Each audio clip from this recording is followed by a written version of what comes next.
हाय दोस्तों, आज फिर आपका हमारे इस चैनल पीए क्लासेस 2.2 पर स्वागत है। आज हम लोग फिर कक्षा 9 का विज्ञान हमारे आसपास पदार्थ का जो है पदार्थ से हम लोग 2-3 हेडिंग पढ़ लिए हैं। और जो हमारा ये चैनल है पीए क्लासेस 2.2 पर इसी पर सारे लेक्चर आ रहे हैं। इसका हम लोग एक हेडिंग पढ़े थे पदार्थ, दूसरा पार्ट में पढ़ लिए थे दूसरी हेडिंग टाइप, मान लीजिए कि आपका जो ठोस द्रव गैस है। और तीसरे नंबर में तीसरे पार्ट में जान लीजिए तीसरी हेडिंग टाइप में आपका ए जो है ठोस द्रव गैस की पूरी तरह से व्याख्या करनी है। तो देखिए कि ठोस द्रव गैस किस प्रकार से क्या होते हैं, कि इनका आयतन आकार कैसे निश्चित होता है। कल इसकी चर्चा हम लोग कर दिए थे, लेकिन इसका थोड़ा सा व्याख्या है, उसको देख लीजिए। जो हमारा ठोस होता है, ठोस पदार्थ, कल मैं बताया था कि थोड़ा जान लीजिए इसके बारे में फिर से, कि ठोस जो होता है उसका आकार कभी भी नहीं बदलता है। वह जितना स्थान यहाँ घेरेगी उतना स्थान ब्रह्मांड में कहीं भी घेरेगी। मतलब उसका आयतन भी निश्चित होता है, आकार भी निश्चित होता है।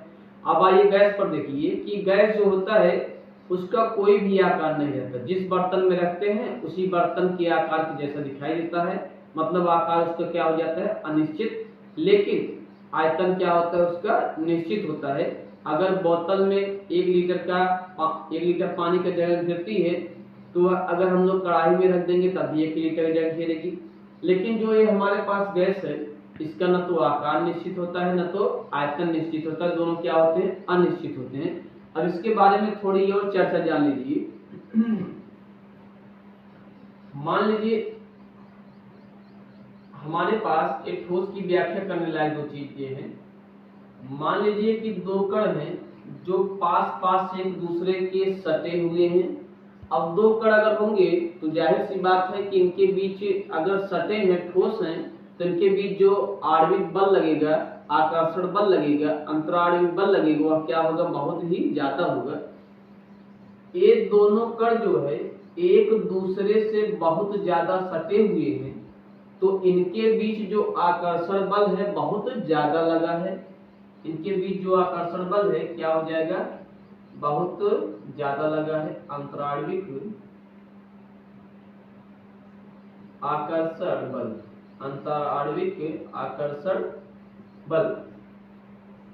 जो ठोस होते हैं उनके कणों के बीच जो अंतराणविक आकर्षण बल होता है बहुत ही ज्यादा रहता है। इसीलिए ठोस के जितने भी कण होते हैं एक दूसरे में विलीन रहते हैं, एक दूसरे में बहुत ज्यादा घुले मिले रहते हैं, एक दूसरे से बहुत ज्यादा सटे रहते हैं।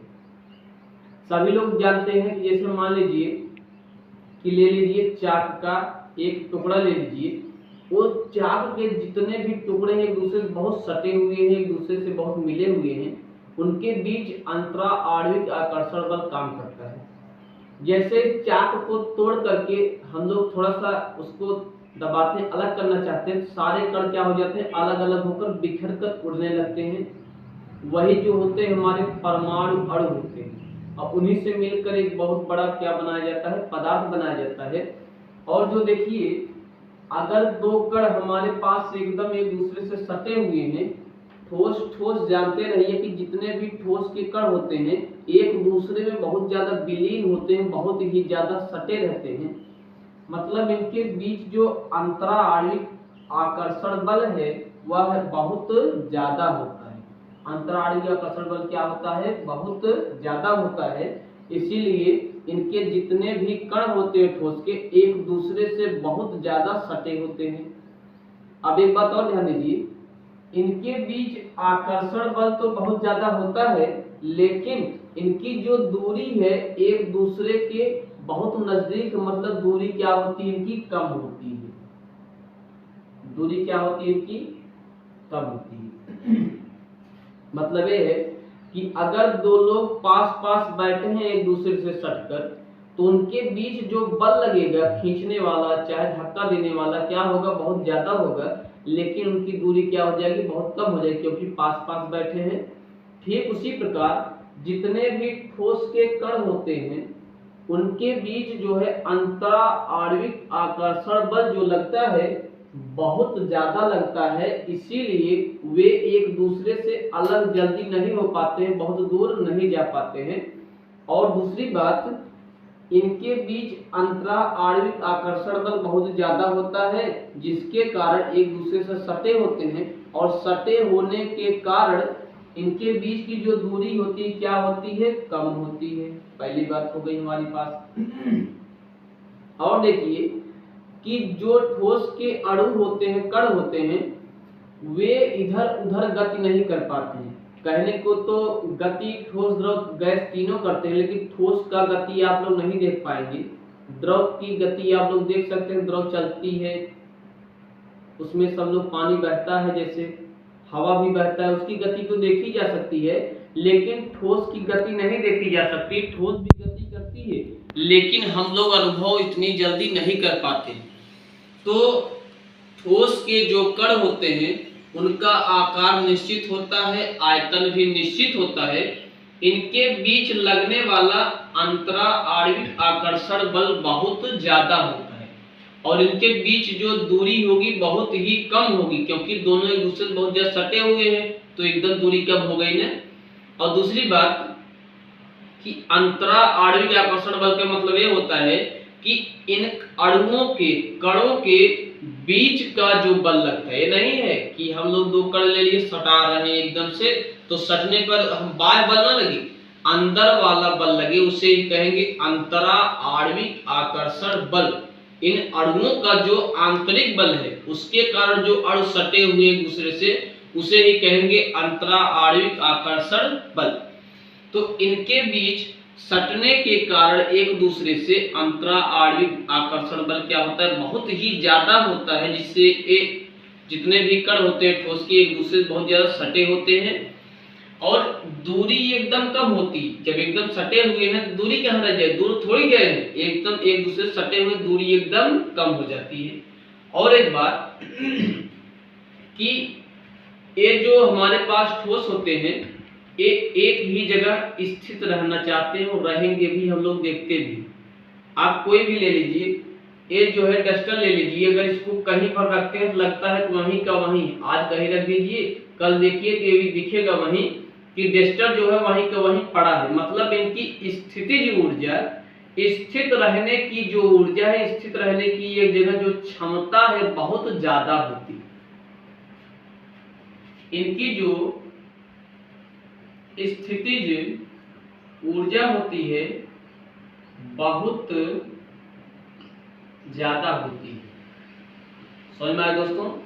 मतलब ये है कि अगर आप लोग डस्टर को कहीं पर रख देते हैं, अगले दिन देखिए वो वहीं पर मिलेगा, एक चलकर कहीं उड़ नहीं गया है, गति नहीं कर ली है पानी की तरह। मतलब ये है कि जो ठोस होता है, एक जगह पर रहने की क्षमता, एक जगह पर स्थित रहने की क्षमता बहुत ज्यादा होती है। मतलब इनकी स्थितिज ऊर्जा बहुत ज्यादा होती है, लेकिन इनकी गति करने की क्षमता ना के बराबर है। मतलब कि क्या आप जानते हैं, डस्टर को कहीं पर रख देंगे तो तैर कर कहीं चली जाएगी, उड़कर कहीं चली जाएगी, नहीं जाएगी। मतलब गति करने की क्षमता बहुत ही क्या है, कम होती है। तो इनकी जो गतिज ऊर्जा होती है, गतिज ऊर्जा होती है एकदम से कम। मतलब ये है कि जो ठोस होते हैं उनको आप कहीं भी रख देंगे तो वह वैसा का वैसा अगले दिन आप लोग पाएंगे। ठीक है, मतलब कि एक जगह पर रहने की क्षमता, स्थित रहने की क्षमता बहुत ज्यादा होती है, जिसके कारण इनकी स्थितिज ऊर्जा, एक जगह रहने की ऊर्जा क्या होती है, बहुत ही ज्यादा होती है। और इनके चलने की क्षमता बहुत कम होती, गति करने की क्षमता बहुत कम होती। होती तो है गति, लेकिन हम लोग वैसे अनुभव नहीं कर पाएंगे देख करके। इनकी गति करने की क्षमता क्या होती है, बहुत ही क्या होती है, कम होती है, जिनके कारण इनकी गतिज ऊर्जा क्या हो जाएगी, कम हो जाएगी। तो स्थितिज ऊर्जा बहुत ज्यादा होती है, लेकिन गतिज ऊर्जा क्या होती है, बहुत ही कम होती है। आप लोगों को ये पता चल गया होगा ठोस के बारे में ज्यादा से ज्यादा जानकारी, कि ठोस जो होते हैं उनका आकार निश्चित होता है, आयतन भी निश्चित होता है। ठोस के अणुओं के बीच जो लगने वाला आकर्षण बल है, अंतरा आणविक आकर्षण बल है, इनके बीच बहुत ही ज्यादा होता है। और दूरी एकदम से क्या होती है, कम होती है। इनकी ठोस के अणुओं की एक जगह पर रहने की क्षमता बहुत ज्यादा होती है, मतलब स्थितिज ऊर्जा ज्यादा है। गति करने की क्षमता बहुत ही कम होती है, मतलब कि गति करने की क्षमता क्या है, बहुत ही कम है। अब आइए आप लोग अपने इस द्रव के बारे में। द्रव का आकार अनिश्चित होता है लेकिन आयतन निश्चित होता है। मतलब ये है कि आप लोग पानी देखे होंगे ना कि पानी का कोई भी आकार नहीं रहता है, जिस बर्तन में रखते हो उसी बर्तन के आकार के जैसा दिखाई देता है। लेकिन अगर बोतल में आप लोग 1 लीटर का पानी डाले हैं, उसको कढ़ाई में रख दे, भगोने में रख दे, भदेली में रख दे, किसी में रख देंगे तो 1 ही लीटर का स्थान अगर बोतल में घेर रहा है तो 1 लीटर का स्थान वह भदेली में घेरेगा, कढ़ाई में घेरेगा। समझ में आया ना? मतलब आयतन क्या होता है, जगह घेरने की क्षमता क्या होती है, निश्चित होती है, लेकिन उसका कोई आकार नहीं रहता है, आकार हमेशा बदलता रहता है। आप जिस बर्तन में डालेंगे पानी को, द्रव को, उसी बर्तन के आकार का जैसा दिखाई देता है। अब देखिए, जो द्रव के अणु है, कण है, थोड़े थोड़े दूर होते हैं। ठोस के अणु जो हैं बहुत सटे हैं, लेकिन गैस के अणु क्या है, थोड़ा दूर पर है। मतलब कि ठोस के मुकाबले इनके बीच जो लगने वाला बल है थोड़ा क्या हो जाएगा, कम। ठोस के मुकाबले इनके बीच लगने वाला अंतराण्विक आकर्षण बल ठोस के मुकाबले में द्रव के अणुओं के बीच लगने वाला अंतर आणविक आकर्षण बल क्या हो जाता है, कम हो जाता है। लेकिन ठोस के मुकाबले इनकी दूरी बढ़ जाती है, तो दूरी क्या हो जाती है, ज्यादा हो जाती है। समझ में आया दोस्तों ना? मतलब ये है कि ठोस के जितने भी कण हैं उनके बीच जो लगने वाला आंतरिक बल है बहुत ज्यादा होते हैं, एक दूसरे से एकदम सटे होते हैं, उनके बीच दूरी एकदम कम होती है। लेकिन जो द्रव होते हैं, जैसे आप लोग पानी देखे होंगे कि पानी क्या होता है, एक जगह सिकुड़ा नहीं रहता है, पानी ऐसे फैला रहता है। मतलब कि उनके बीच जो आकर्षण बल है ठोस की अपेक्षा, ठोस के मुकाबले क्या हो जाता है, आकर्षण बल थोड़ा कम हो जाता है और दूरी क्या हो जाती है, बढ़ जाती है, दूरी क्या हो जाती है, ज्यादा हो जाती है। समझ में आया ना? और आगे देखिए, द्रव के जितने भी कण हैं ये एक जगह पर स्थित नहीं रह पाते, गति करते रहते। मतलब ये है जैसे हमारे ठोस था कि एक जगह पर स्थित रहने की क्षमता बहुत ज्यादा थी, स्थितिज ऊर्जा बहुत ज्यादा था, लेकिन ठोस के मुकाबले द्रव में स्थितिज ऊर्जा क्या हो जाएगी, कम हो जाएगी। स्थितिज ऊर्जा क्या हो जाती है, थोड़ी सी कम हो जाती। मतलब ये है कि पानी एक जगह स्थिर नहीं रह सकता है, उसको अगर जमीन पर आप लोग गिरा देंगे तो थोड़ा न थोड़ा अपना जगह बनाकर आगे पीछे थोड़ा न थोड़ा चलेगा। मतलब ये है कि ठोस के मुकाबले स्थिर रहने की क्षमता जो द्रव की है वो क्या होती है, कम होती है, और इसी ठोस के मुकाबले इसकी जो दूरी है बीच की वो क्या हो जाती है, ज्यादा हो जाती है। समझ में आया दोस्तों? अब देखिए, हमारे पास जो गैस है, गैस के कण बहुत दूर दूर होते हैं, कोई यहाँ है, कोई यहाँ है, कोई यहाँ है, कहाँ कहाँ है पता नहीं। मतलब ये है कि जो गैस होते हैं उनका न तो आकार न तो आयतन निश्चित नहीं होता है, मतलब अनिश्चित होता है। आकार और आयतन क्या होता है, अनिश्चित होता है, निश्चित नहीं होता है। और ठोस और द्रव के मुकाबले में जो गैस है इनके बीच की जो आकर्षण बल है, जो आकर्षण बल है क्या हो जाता है दोस्तों, सभी लोग पता पा गए होंगे कि आकर्षण बल क्या हो जाता है, कम हो जाता है। अगर आकर्षण बल बहुत ज्यादा लगता है, दूर दूर कहाँ होते, एक दूसरे में चिपके होते, लेकिन इनके बीच क्या है, ठोस और द्रव के मुकाबले में इनके बीच का जो आकर्षण बल है क्या हो जाता है, कम हो जाता है, और दूरी ज्यादा हो जाती है, दूरी बढ़ जाती है। दूरी ज्यादा होती है। समझ में आया ना? अब देखिए फिर से एक बार, जो ठोस होते हैं, ठोस का आकार निश्चित, आयतन भी निश्चित। ठोस के कणों के बीच अंतराणविक मतलब अंदर अणुओं के बीच लगने वाला आकर्षण बल बहुत ज्यादा होता है और दूरी एकदम कम हो जाती है। ठोस को रहने के लिए ज्यादा समय लगता है, मतलब ये है कि ठोस कहीं पर स्थित रह सकते हैं बहुत ज्यादा टाइम तक, मतलब इनकी स्थित रहने की क्षमता एक जगह पर बहुत ज्यादा है, लेकिन गति करने की क्षमता क्या है, एकदम से कम है। अब आप लोग ऐसा मत कहना कि गति नहीं करती ठोस, ठोस भी गति करती लेकिन अनुभव नहीं होगा भी। और देखिए ये जो द्रव है, द्रव के बीच जो अंतराणविक आकर्षण बल है, अंदर लगने वाला आकर्षण बल है, थोड़ा सा क्या हो जाएगा, कम हो जाएगा।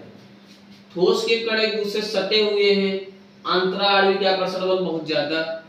द्रव के कण एक दूसरे से थोड़ा दूर पर है, इनके बीच जो अंतराणविक आकर्षण बल थोड़ा सा क्या हो जाएगा, कम हो जाएगा, और इनके बीच की दूरी क्या हो जाएगी, बढ़ जाएगी, ज्यादा हो जाएगी।